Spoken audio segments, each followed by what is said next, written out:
Surya sir, ஒரு நிமிஷம் இருங்க.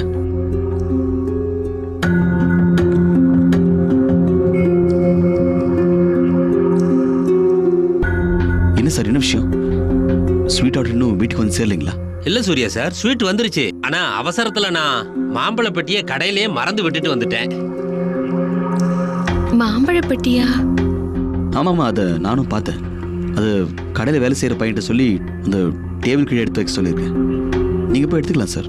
என்ன சூர்யா சார், நான் உங்க கடையில இருந்து தான் வரேன். அங்க இல்ல, அதனால தான் நான் உங்க வீட்டுக்கு வர்றேன். என்ன? டேபிள் கடையில வச்சிருந்த மாம்பழ பெட்டியா அது?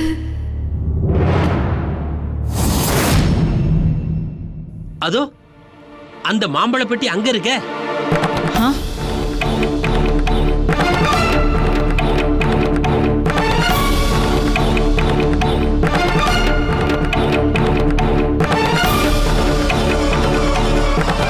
அட, என்ன ஆச்சரியமா இருக்கு, இந்த பெட்டி காலியா இருக்கு. இந்த பெட்டி எப்படி சார் காலியாச்சு?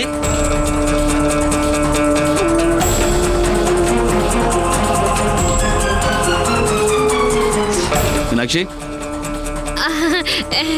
என்ன சொல்லுங்க. அம்மா, இவரோட மாம்பழ பெட்டியை உங்க கடையிலேருந்து யார் கொண்டு வந்தாங்க? என்ன என்ன என்ன கேட்டீங்க? அது மாம்பழ பெட்டியா? அந்த மாம்பழ பெட்டி இவரோடதா? ஐயோ ராமா, நீங்க அதை நம்ம வீட்டுக்கு தான் வாங்கிட்டு வந்தீங்க நினைச்சு எடுத்துட்டு வந்தேன். நான் அந்த மாம்பழத்தை எடுத்துட்டு வந்து பாதி ஜூஸ் போட்டு பத்திரமா எடுத்து வச்சுட்டேன். அப்புறம் மீதி மாம்பழத்தை நான் அப்பளம் செய்யறதுக்கு எடுத்து வச்சிருக்கேன். தெரியாம பண்ணிட்டேன் சூரி. எனக்கு எனக்கு எப்படி தெரியும் சொல்லுங்க? அது மேல பேரை எழுதிருக்கு நான் கண்டுபிடிக்கிறதுக்கு. ஐயோ, எப்படி அசிங்கப்படுத்திட்டாளே. இங்க பாருங்க சார், உங்க மாம்பழ பெட்டி தவறுதலா நம்ம கடையில இருந்து எங்க வீட்டுக்கு வந்துருச்சு. அதை தெரியாம யூஸ் பண்ணிட்டாங்க. என்ன சூர்யா சார், யாராவது உங்க கடையில பொருளை மறந்து விட்டுட்டு வந்துட்டா அதை உங்க வீட்டுக்கு கொண்டு வந்து அதை நீங்க யூஸ் பண்ணிடுவீங்களா என்ன?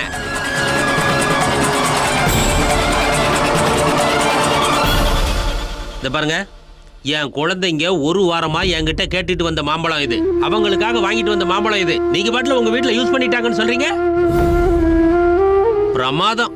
இங்க பாருங்க சார், நீங்க கவலையப்படாதீங்க. நடந்த தவறுக்கு நான் மன்னிப்பு கேட்டுக்கிறேன்.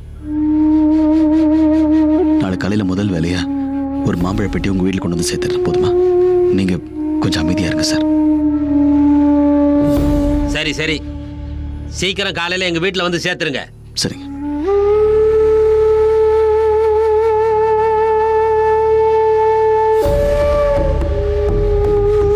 அவளையும் மூஞ்சியும் பாரு எப்படி போட்டு கொடுத்தான் பாரு.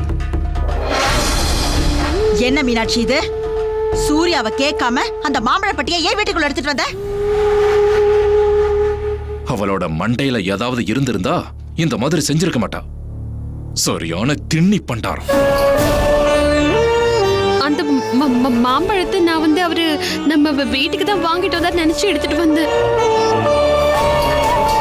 அந்த மாம்பழத்துல பேரெல்லாம் ஒன்னும் எழுதல. தயவு செஞ்சு வாயை போடு. ச்சே, கடையில கூட தான் நிறைய இனிப்பு இருக்கு, அதுக்காக எல்லா இனிப்பையும் நீ வீட்டுக்கு எடுத்துட்டு வந்துருவியா? கடையில இருக்கிற எல்லா பொருளும் வீட்டு உபயோகத்துக்காக வச்சதுன்னு நினைச்சியா? அது கூட உனக்கு தெரியாது. இன்னைக்கு மறுபடியும் என் புள்ள அசிங்கப்பட வேண்டியதா போச்சு.